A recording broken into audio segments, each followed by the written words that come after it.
Duperas y Duperas, today on Doop by the River, it's the Union bye week. We got a little summer international break bye week, and you guys should definitely be enjoying that. Today we're going to be looking back at that San Jose match, and we're going to discuss the Union as they're heading into this bye week.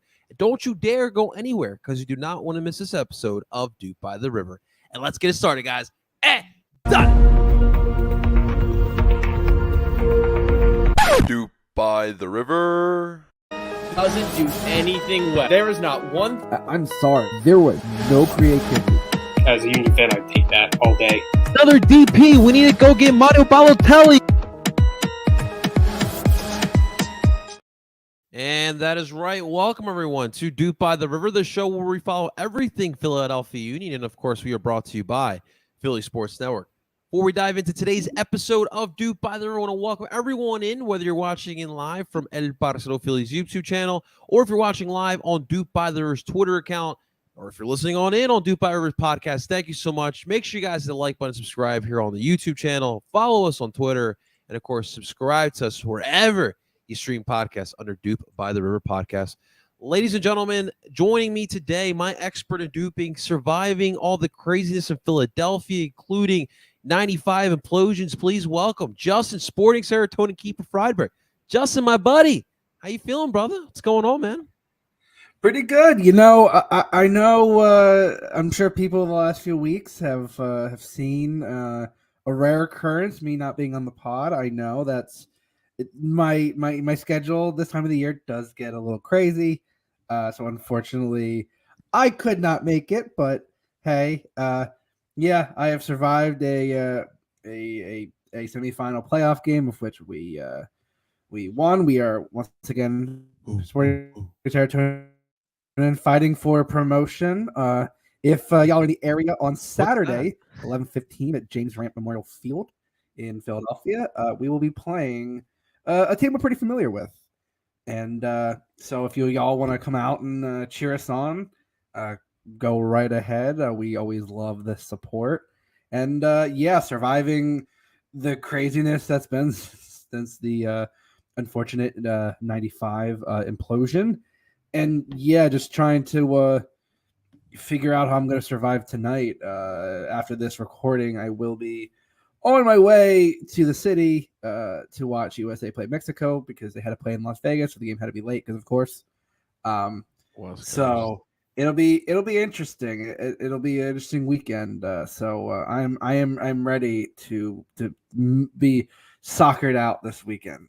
No, absolutely, man. Well, of course, first off, Doop by River always supporting Sporting Serotonin. So up to Sporting.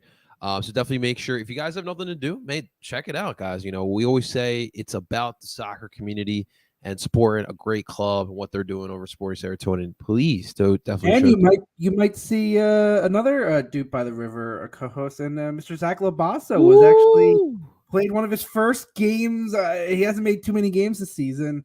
Was able to make it out for the semifinal.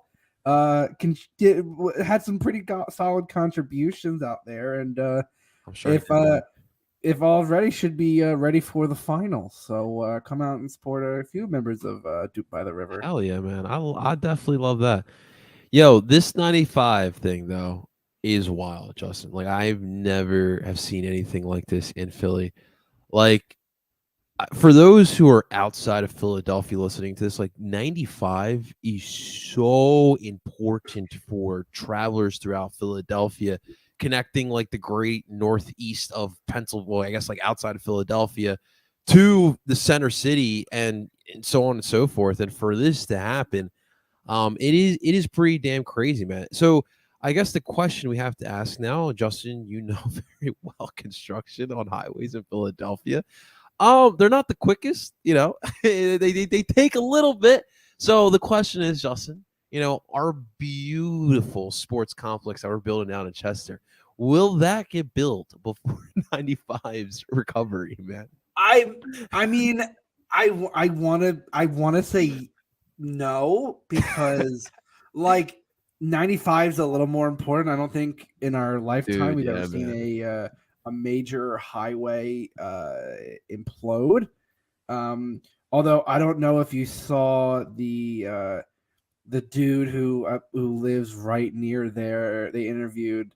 Like, when I tell you, this dude was unironically like the most Philadelphia I've ever seen. Like, more than Saybert, that TikToker. Like, this guy, Yeah, like, yeah, yeah, yeah. was just like, what, was the man. He's like, the Birds lost the Super Bowl, the Phillies lost the World Series, and we lose our highways, and it's like, it was just so much. Most Philadelphia, if you didn't know anything about Philadelphia, and you told someone about Northeast Philly and you showed them this clip, which I highly recommend our listeners tune on. Pause if you're listening to the recording afterwards. Find this interview. This man is like the most Philadelphia you could ever possibly. He is Northeast Philly in kind of a nutshell. But yeah, I mean the expectation would be that 95 is it. From what I've heard, they want to backfill it enough to support back. Yeah. And then actually like they want us to get it supported enough so that it, traffic can continue, and then work on actually really fixing it. So Yeah, man. we'll see, because I mean, like, especially for people north of that Cotman Ave exit, Ben Salem folks, like, Yeah, a lot of dude. that north of the city, Croydon, all that shit, man. oh my, that's just it definitely inconveniences things, and it's obviously unfortunate, thoughts and prayers with the family Yeah, members, for with the real, man. family of the For truck real. driver. That was unfortunately the cause of it. That's not something you ever want to wake up and in here, but it's, yeah, I mean, this is area, like, I honestly can't think of a single piece of like traffic affecting anything that ever has affected this city as much as this has, especially in this past week. It's been, I think people were just like, and people said it would take a few days for the city to kind of feel the effects, and you saw it by See that like shit, man. Tuesday. You kind of saw what was kind of shaking out, and people aren't happy. Like, I've seen a number of people frustrated. Like, if you're on Route 73 and you've seen like around rush hour, like for me coming home, it's nuts. Any of the major roads, 38, 70, 73, 130, like, it's just nuts. It makes the Schuylkill look like it's nothing. And the funny thing is, I'm pretty sure like the Schuylkill is one of the roads that's like not as affected. Like, I know. which is Isn't that wild. it is But- absolutely wild. I do listen, for real, like, thoughts and prayers go out to that truck driver. Like, I am also like happy not a lot of people got hurt as well, because when I hear explosion on 95, like, especially like in the afternoon time on a Saturday, it's almost bumper to bumper. So I'm definitely happy with that. And also too, Justin, like, for all our fans that are coming from Northeast going down to Chester, dude, that's going to be a pain in the butt, man. For everyone not going to work and whatnot. But hey, thoughts and prayers for that for sure, man. But it was a crazy, crazy, crazy. Luckily, the Union were in San Jose this past weekend, which we will get to in just a second. I need to bring this up because it's soccer related, and it's because something you and I both enjoy. Everyone in the soccer community enjoys. I just finished Ted Lasso, Justin. I'm not the same. I'll tell you that right now. I am not the same. Just like the thing about this show is that, number one, like, I know what Jim said about the character, but like, this show brought so many eyes to our sport. Like, you got Americans who don't watch sport, like, actually liking soccer, but more importantly, like, you don't even have to like soccer to like this show. It is just valuable lessons on a day-to-day basis that you could just take. Just be a good person. It's not that hard, man. But dude, I'm a little upset that Ted Lasso is done, man. Did you finish it yet? So I did finish it. I was an emotional wreck during the last episode. Dude, I was emotional like the last 5 episodes. I will say, though, officially, they have not confirmed that is the series finale, I don't think it's over. because of the way that interviews have shaken out. It's clear listen, Jason Sudeikis was writing himself off the show. Like that much. Jason Sudeikis might be done with the show. But in whatever form, whether it's a spin-off or they continue, this show, like it seems like everyone else wants the show to continue. And I'm not going to spoil it for anybody, but the way the show sets up after the season, you have a number of plot lines that can still be explored and move things forward. So, like, I would like to think that the show will continue. And again, no official word from Apple, from like Jason Sudeikis is the only one who's like, yeah, it's over. And it's like, They did leave that like really cryptic like tweet. Like it's got it's I don't know if you saw the picture with like Nate, Roy, and Beard, and they're like, this has got potential. There's potential here, like something like that. It's like the way they were setting up Roy to become coach, and like Nate's redemption arc is not like I still have mixed feeling about that. I don't know. It was a weird turn. Yeah, like all of a sudden he's got like he's I don't back know, to like sweet Nate. Like maybe that was just a break of consciousness for imposter syndrome. I don't know. But it definitely sets itself up. Like there's a lot of storylines that definitely are pretty Keely, the women's team. Oh my Keely god, that was a Rebecca huge. That was it. I feel like then like it's been a whole other show, dude. With that, I mean, especially the fact that you've already like you pull out coaches and former players. Like I feel like you're tapping into like if you tap into the women's game, there's so many players that are like, if you watch social media on how like just charismatics most of the women's soccer players are, you absolutely can find people who would get in there as cameos on other teams. Like there's a number of players I'm sure you could easily convince. So like I said, yeah, there's plenty of potential for spinoffs. dude, it'll never be a show like that last one, man. It's freaking remarkable, and the fact that they got Ted with the dunks now, like Jimmy Boy, it's pretty funny. And I will say I'm not sure if it was a stunt double or not, but if that was Jason Sudeikis dancing, shoot, that was some damn fine moves. When we win the cup, and I'm saying when we win the cup, I want to see Jim bust out the most the most mainline dances could ever see. Watch, Jim will break out a stanky leg.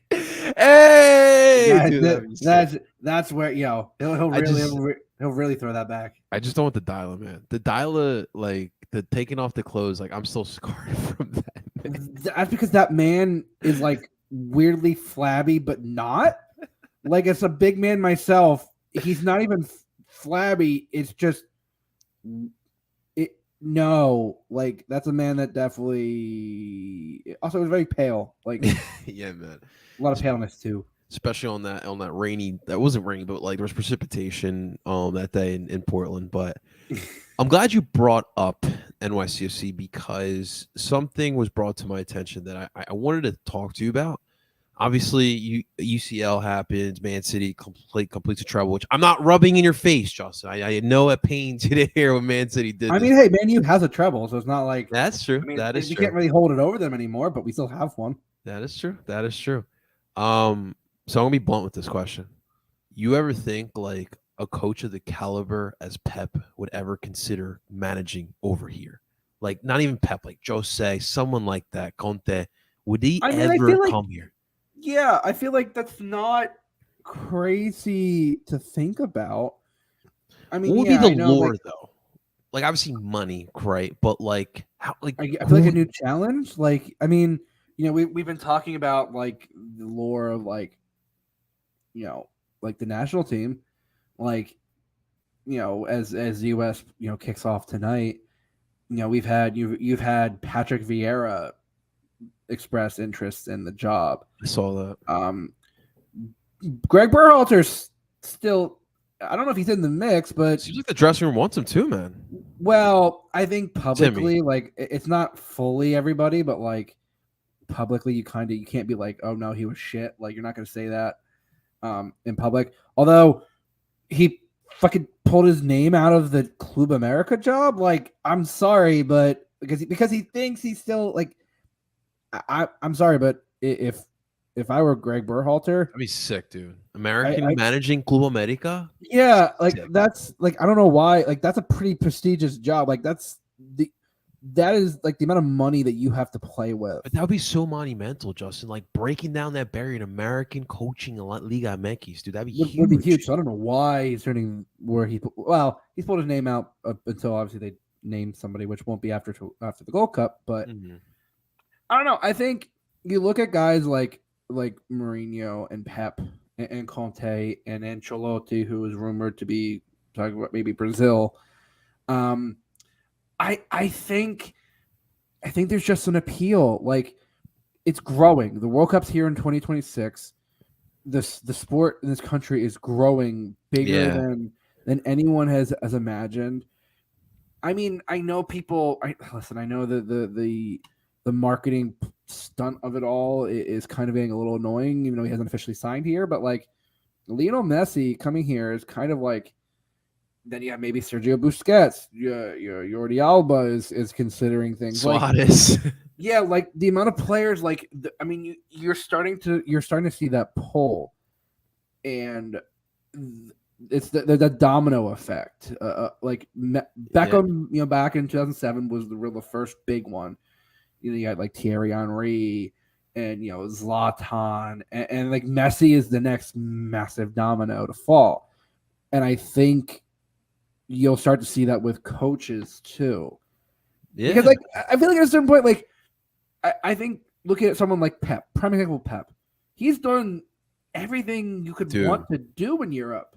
What else do you need? And so like, and I feel like he's one where, like a lot of time with European coaches coming here, they don't respect the league and they quickly learn either you adapt because the league is tougher for a number of reasons, or you fall by the wayside and you're gone within a year and a half.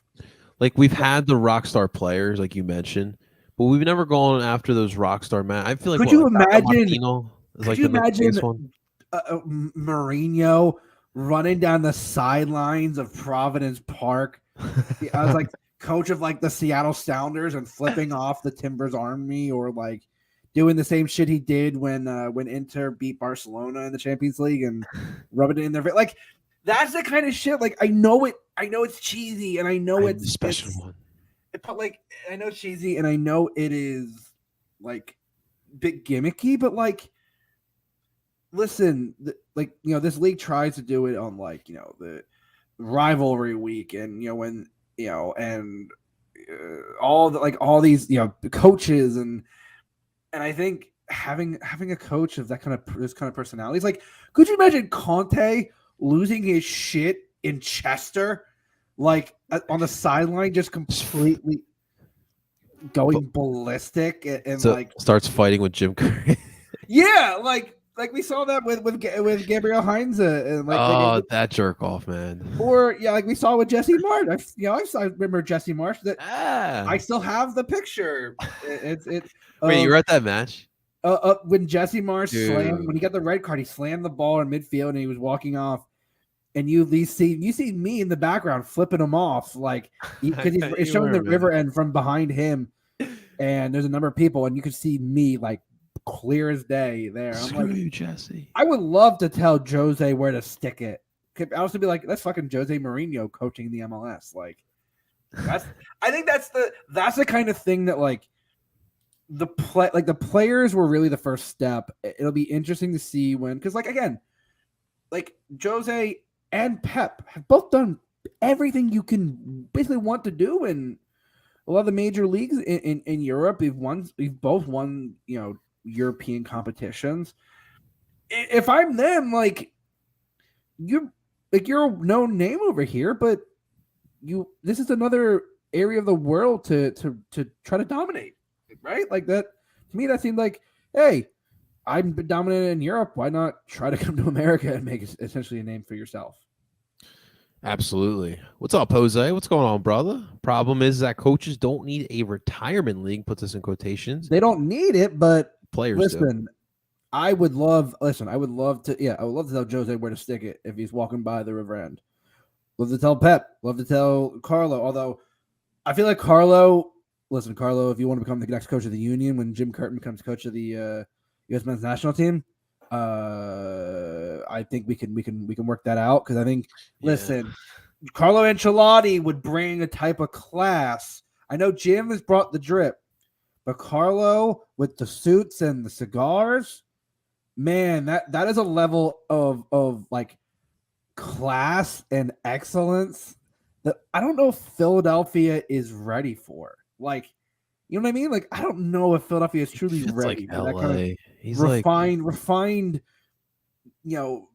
charisma. even Chicago. Just, God, could you imagine that Carlo coaching here?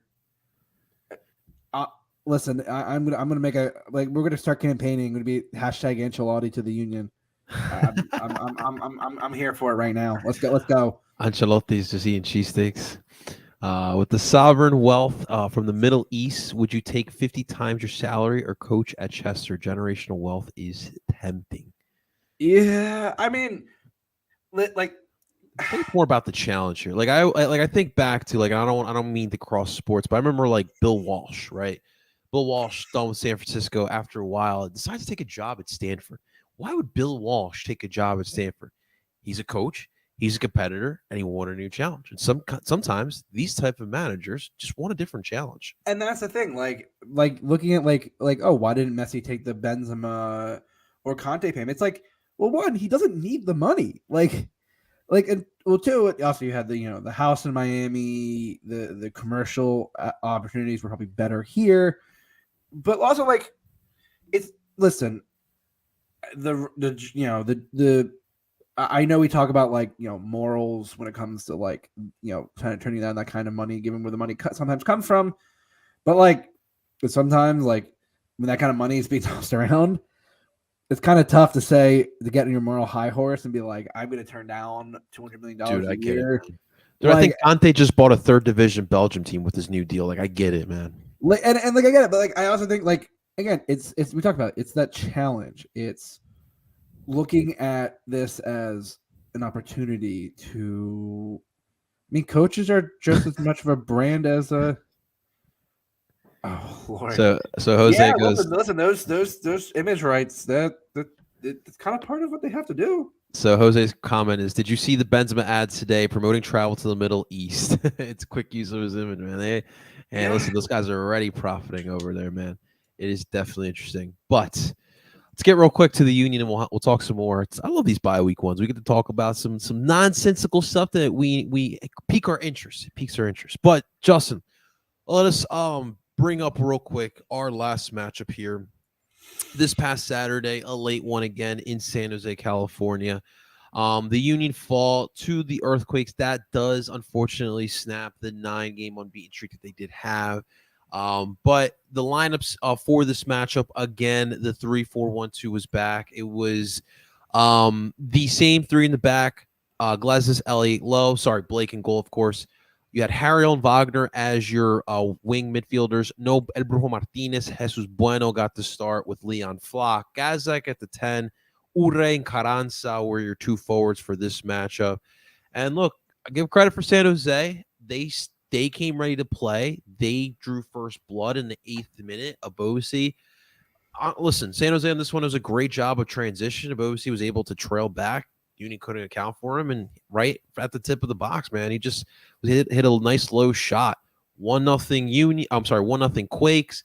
A couple minutes later, off of a corner kick, Union doing a great job again off the set piece. Damian Lowe destroys the ball back in the net, gets it right past Daniel, and it's a 1-1 match. Unfortunately, the difference was in the 57th minute.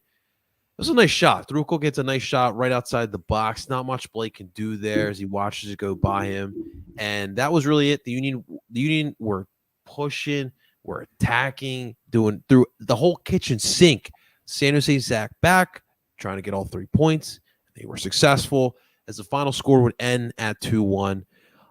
Justin, I think for me personally, it was frustrating not being able to get the goal the last couple minutes, but it's we talk about it all the time. It's tough to get results in this league. You give credit to San Jose, who are undefeated, if I'm not mistaken, in PayPal Park. And we just didn't have it. And that happens. Like you couldn't get that last goal. I think in another situation you will be able to get that goal. But how about you, man? How'd you feel about that one? Yeah, I stupidly stayed up to watch this game because I was like, oh, there's no way I'll be up for it, and I'm like, it's like 11:30, and I'm on Discord chat with some friends. I'm like, why the fuck am I up right now? You know what? I was saying this for a while. I didn't like. Sounds bad. I didn't care about the result of this game. Like a draw would have been nice. A win would be nice. But like you still finished the week third. Like even with New England's result, you weren't gonna drop below fourth at any point. There wasn't much, like my biggest concern is Damian Lowe's hamstring. He scores a goal and then gets hurt, as Jim says. He hurt a pop. Pretty sure you got called up too, man, to Jamaica. Well, he would have been. I think I see due to injuries being held out, at least for the moment. I think if you make it past to the knockout stages, you can call someone in. So if he's healthy enough, I'm sure they may. Okay. But I think, I would have cared more if this was a home game or it was close, like an East Coast. But road trip. San Jose is not a joke this year. I mean, Lucci has got them playing well. Yes, sir. Like, Bobasi has been playing well. Jamiro, obviously, like he had a decent game. Espinoza was weirdly quiet. That's the person I really would have been worried about, and I really didn't hear his name called much during that game. He seemed kind of out of it. The Union did have some decent chances. We talked about it. Man, Carranza could score a curler, but what is it with him and inside the box leaning back? That sitter from Bueno, another one of those. Oh. That is a fit. That is a gimme. He had two of it like that, where it's like, man, like, dude, Bueno couldn't put that perfectly for Carranza. It's like there's a couple of them. You're just like Julian, like, come on, like, and that's the difference, man. Like that is at the end of the day, that was the difference. The Union, when Jag McGlynn came on, obviously the formation shifted again. You did see, I mean, they had some solid chances when Jack came on. They kind of controlled a lot of the game after that point. But I think looking at it, it was something where I think Jim was just, I mean, obviously after the Lowe injury, I think you're kind of just looking at that going, let's not risk anything further. Like, let's not push it. I think if you were pushing for 3 points, you probably would have kept the back three and threw Brandon Craig in there, which I know he was warming up, but I think it was a smart call. We talked about it in our chat. It was a smart call to bring that up. Not doing that, because I think, God forbid, Brandon Craig then get I think risk going back to that back three, and listen, Brandon Craig has played in the back three. He did it in the U20s, but I just don't think that's something you want to do. You want to test out against San Jose on the road, and in a game where you have a week and a half before your next game. I think that's something you don't really want to just start testing willy-nilly at this point in the season. No, you did bring up really good points. And I like I told you, I always appreciate you bringing me down to earth with the patience, man. Because sometimes I do need that. I gotta be. It's been weird that I've been the voice of reason this season. I know I'm usually the tactics and somewhat of a level comp, but I've been doing it more frequently, and I'm like, this feels weird. Yeah, for sure. My thing has been yes, I would have wanted to see him there. I always feel like those type of situations, that's when you really find out about a young player. And Jim has done that before. He did it with Brujo in LA. He did it with Brennan down in Atlanta, and both times it worked well. I agree with you, but to a certain point, I'm like, so okay, when are we going to see Craig in an MLS match? Because when I see him in spring training, when I see him with the U20, the dude looks like he knows what he's doing. And so that's like why like I kind of want to see something. I personally like I know Glez has got the extension recently, but dude, he's consistently been the best, or if not one of the best center backs that we have in this league. Like I don't know how much longer that we can hold off to that. But also too, we keep talking about building the homegrowns, and that's someone that one of the homegrowns I do want to see more for. So it definitely is interesting. I get why you bring McGlynn in there, but at some point, like I want Jim to show us what Craig is all about, and that's really where I'm at with that one.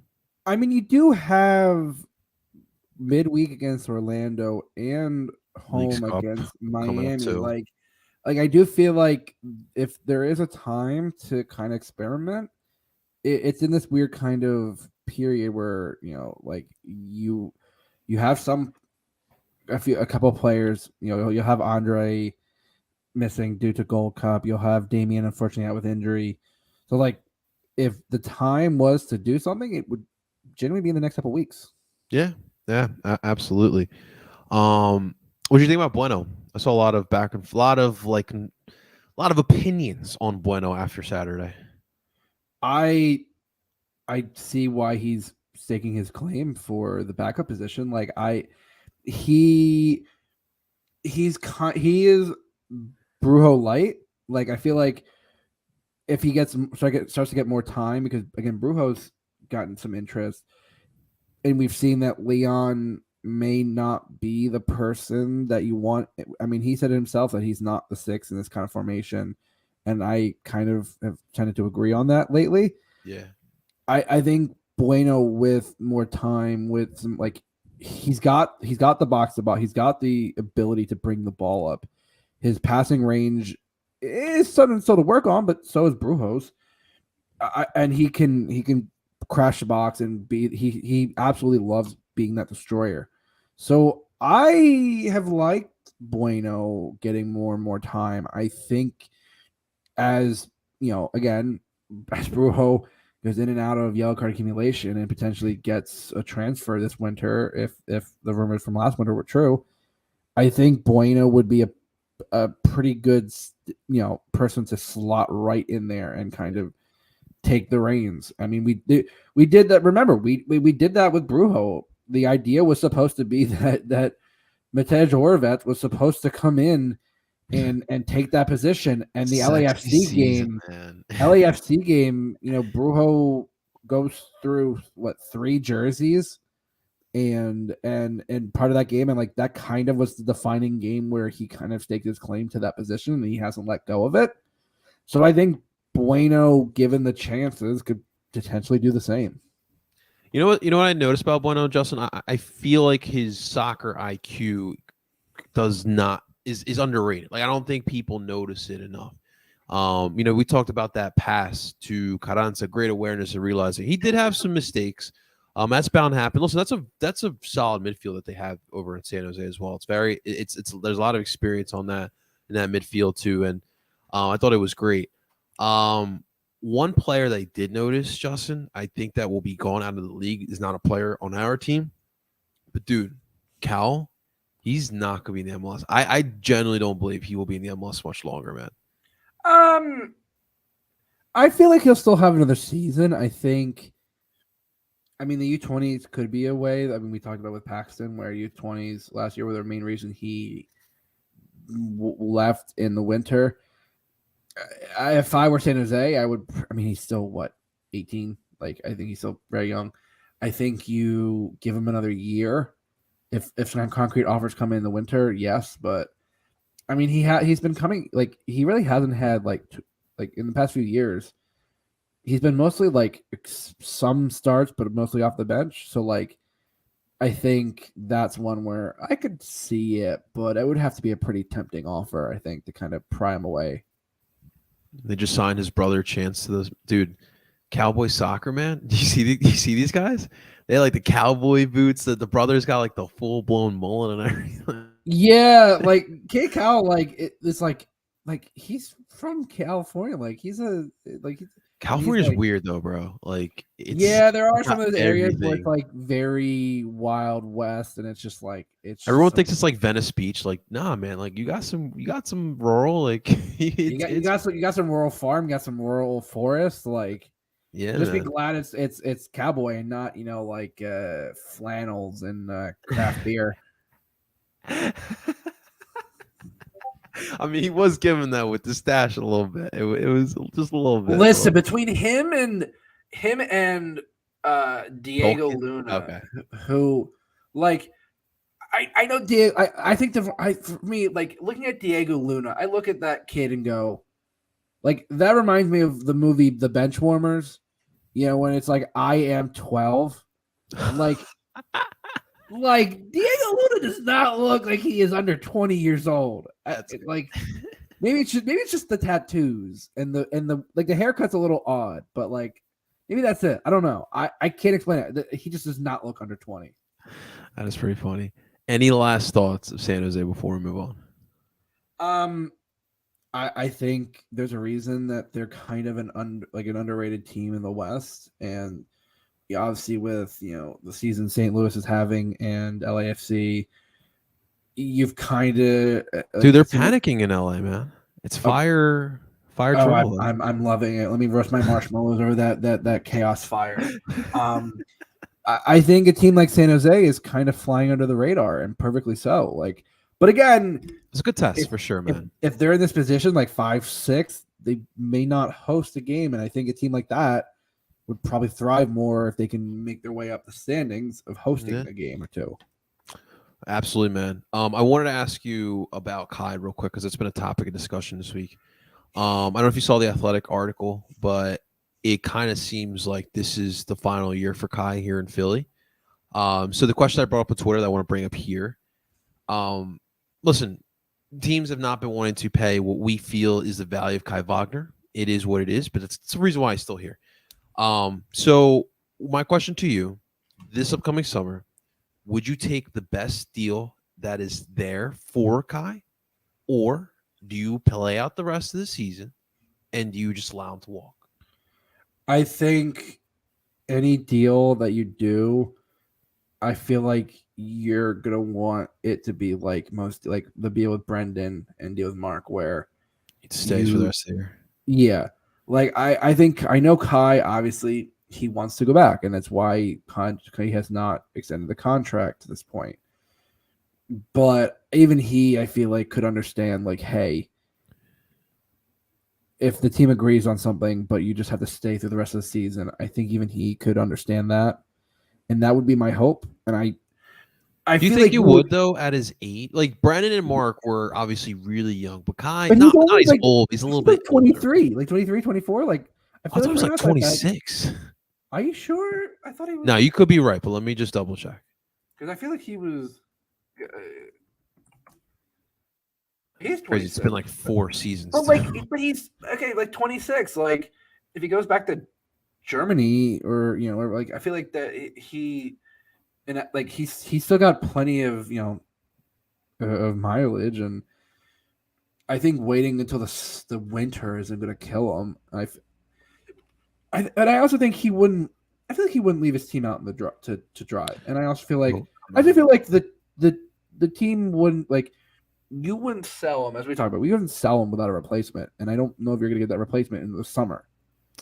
Dude, if we sell him this summer and he's gone, like middle of the season, like I don't like our chances. Because number one, I mean, obviously that depends on who you're gonna have to find a replacement ASAP because no one wants to see Matt Real there on every single match on the left hand side. You're gonna have to find a replacement that's capable of starting match in and match out, and that's obviously not easy to find.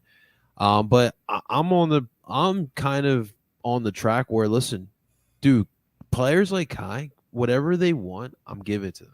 They have given us so much. Kai's been so important for what we have been doing over the past couple of years. If there's offers there, I'm giving it. I'm allowing him to go, man. But it is something that the union. That's a tough decision you're gonna have to do, and I'm sure there's gonna be some offers when we'll see. Obviously, this is the period where teams would be more inclined to go buy Kai because it is the all season for these European squads. But it is interesting to see, and we'll see how all that does turn out. I want to knock something out real quick because I know your answer already. Josie Outdoor News here today. Bought out by New England. You taking a flyer as your backup striker? No, like so they said it well today. I think it was today or yesterday on it was today on Golasso Network. Which, if you're not watching Golasso Network on Paramount Dude, Plus, they're killing it, man. I mean, listen, afternoon footy. Our boy Alexis is, and I don't know if you saw yesterday's afternoon footy when Nico and they had his dad Andres, and they did a goal off. Oh my god, it was like that was wild. That sounds good, man. But like, listen, I think Charlie said it best when he said, Josie has to understand, like, whatever mindset he's been in the past few years with the injuries, and like, he's just not the same physically. And like, listen, it's something like you got to work harder to kind of get back, and you kind of want to get back to that mentality of whatever he was. And he's either got to, I think if he's gonna get another job in this league, physically, he just doesn't look the same. Like, he looks bigger, and not in a good way. Like, he just looks slower, doesn't look like he's the same. And I know obviously injuries have taken their toll physically and mentally, but like, we all know what Josie's capable of. We've seen it. I've seen it on a number of stages in a number of leagues. So like any other time I'd say yes, but I would not even remotely take a flyer on him at this point. Dude, like 4 or 5 years ago, I would have taken Josie. Now, dude, it's just too much. He steps out on that pitch in Subaru Park, man. One step and he's done. His knee's gonna get give out again. So it is unfortunate, man, because dude, Josie in his prime was fun to watch, man. When he suited up for the U.S. men's national team, Josie in his prime had speed and was a finisher. Physical, man. Too, man. Yeah, physical, could get in behind, could finish home, and could really dominate in the box. Josie's prime was an absolute beast. Absolutely beast. We'll see what happens, Josie. Maybe you know what else I can see him like do? Like I can see him like go and playing in like I don't know Ecuador or like he was on loan in Liga MX last year. I know. I thought he did okay. I can see him doing that. We'll see what's up with Josie. I wanted to get your thoughts real quick on this Wrexham friendly. It's intriguing for sure. Obviously, they're playing U2, which hindsight you would think that's not that intriguing, but this whole like Wrexham phenomenon, dude. It is crazy. Like these people are in love with these. Was it now they're 4th division, right? They moved up to the 4th division. They're officially in professional football. And you give credit, like Ryan and Rob, they've created the buzz, man. So I'm curious to see what the totals will be as far as attendance. I do think it'll be around like 14K. Like, as I think like that popularity for Wrexham is serious. I think even like Union fans have like an intrigue as well. Like they're curious of what it's all about. Yeah, I mean, I got my ticket for it. Are you going? Okay. So like, I do find it interesting though. I think Wrexham fans don't seem to understand like we're not facing your first team because we could beat them. It's like, no, our first team would fucking smoke you guys. We have their first team has a game 2 days before in the Leagues Cup. That's why we're not playing you guys. Like, I mean, listen, they're also playing like Los Dos. They're playing like I feel like they better beat the U2 by like 3 goals. And if they're gonna talk like that. Well, yeah, like I think looking at like the teams that are playing in the U.S., like it's a lot of like you're playing 2 reserve sides. Like, what is that proving? You're gonna be in League 2. Like, what exactly is that proving? Last time I checked, the MLS Next is not the same level as League 2 or League 1. Like, I don't know. It'll be interesting. I don't know. I got my ticket just because I mean a number of people I know are going, and so it is going to be pretty busy that night. It'll be interesting to see. I mean, it's like, why not see what's happening? Like, how many Wrexham kits you think you'll see? I'd be surprised if there were no. I mean, I don't know. I would be shocked if I saw more than like. I would be shocked if there were a lot. Well, Rob's Bar on Market is now the watch, or it's the Wrexham Club Philly site. I mean, he's not even in Philly that much. I You live in Cali, like full time, like yeah, and like Ryan, I'm pretty sure I know Ryan Reynolds bought a house in Wrexham, and I know he says he spends a lot of time there. But it's like, yeah, Rob didn't even spend that much time. Philly. Like people are like, oh, why is he doing this stuff and not Philly? It's like Rob is a fucking Eagles fan. Like he's a Philly guy, but he's not really a Philly guy anymore. Like that's just he lives in see, California. like one thing we need to understand here in Philadelphia, and I'm talking to everybody, like it's okay to get out of the city. Like we don't have to stay here our whole lives. It's okay. Yeah. I personally choose to stay here, but it's not a problem to leave here. Real quick, because of the U2, the Darbo situation to LAFC. Could you explain that to people who don't understand? Because it, like, how does he go to LAFC? So you can thank Minnesota for this fucking clusterfuck of a situation. When we signed Darbo to U2 at the time, Minnesota had dissolved their setup. Again, this is before like MLS Next kind of really like it's a whole thing. But unfortunately, they technically still owned his rights or whatever it was. I think that's what it was. So he couldn't sign him. He goes out to Europe. I think goes on some trials. I don't know if anything really stuck. And then because his rights stuck with Minnesota and not us, LAFC just had to pay Minnesota a fee for him to sign him, which I still don't understand that because I mean I thought that homegrown rights were gone once they dissolved their team in the territory, but like I guess not. So whatever. The homegrown rules are really fucking complicated and stupid. So stupid. Yeah. And the discovery rate thing, that shit's weird too, man. Yeah, that part annoys me, but hey, it is what it is. It is what it is. Well, on that note, we'll end with this, man. Obviously, big night for U.S. men's national team fans. USA Mexico, how you feeling about it, man? It's dude, USA Mexico is still big. It's still pretty big. I think I'm definitely more confident than I've been in the past for USA Mexico. I think Mexico, given the run of form they've been in, I think I feel more confident because Where's the match? I'm sorry. Las Vegas. So it's still probably going to be a pretty heavy pro Mexico crowd. Like it wouldn't Colorado.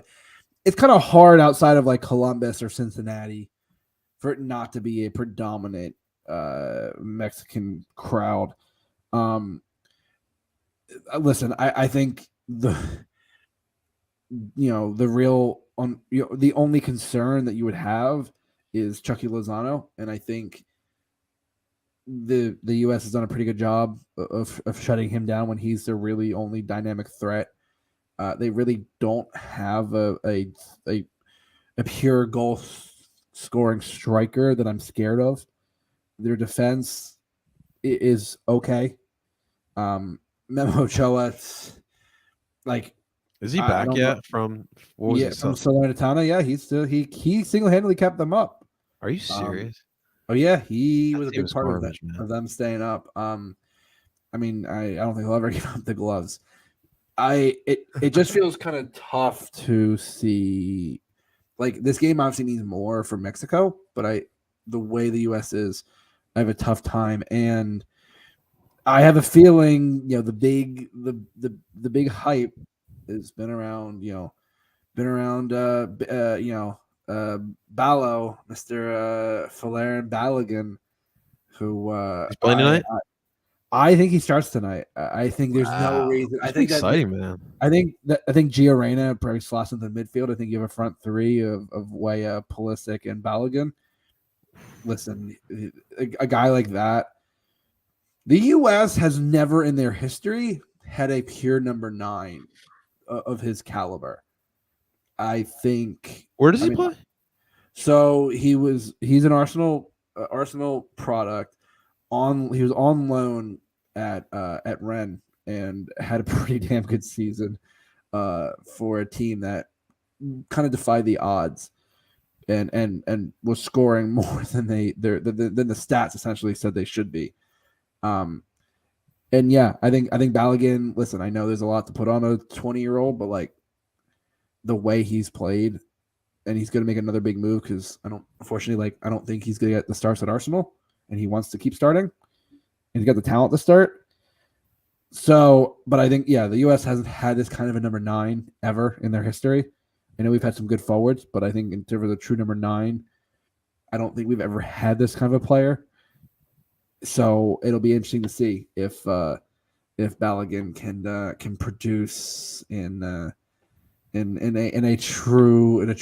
pretty damn big matchup. Dude, it should be fun, man. It should be fun. Where are you watching it tonight? I will be going into the city to the AO Philly bar, Top Tomato. So if anyone else is out there, I will be taking the train in about 20 minutes down to was it the 10th and Market, and guys, forget work, forget school, go watch the U.S. speed up on Mexico. If you're in Vegas, get your umbrellas because I'm sure there's gonna be beer thrown on the pitch. Yeah, be careful. Like I will say that's a big. I hope there's no cans. Like it's one like no one wants to get drained in beer, obviously, but it's one thing getting hit by a can. It's another thing getting hit by like a plastic cup. So let's just make sure we're not throwing cans there. Let's not make sure we're not throwing anything on the pitch. How about that? But it is what it is. But Justin, man, dude, you enjoy tonight, man. Be safe out there as well, man. I will. It should be a fun time. So we'll see. I'm pretty excited. I love. I love, I've become a sort of bigger part of AO Philly. I do love going out for the games. That's awesome, so it's fun. So I'll have a blast. It'll be fun. So if anyone else is coming out, I will see y'all there. All right, sounds good. Well, ladies and gentlemen, let's get Justin out of here. That's going to do it for this episode of DOOP by the River. Appreciate you guys tuning on in. If you're watching live on YouTube, make sure you guys hit that like button, subscribe for more DOOP by the River live viewings. Follow us here on Twitter on DOOP by the River. Subscribe to wherever you stream podcasts, DOOP by the River podcast. Ladies and gentlemen, that is Justin, Sporting Serotonin Keeper Friedberg. Of course, I go by the name of El Parcero Philly, and we're telling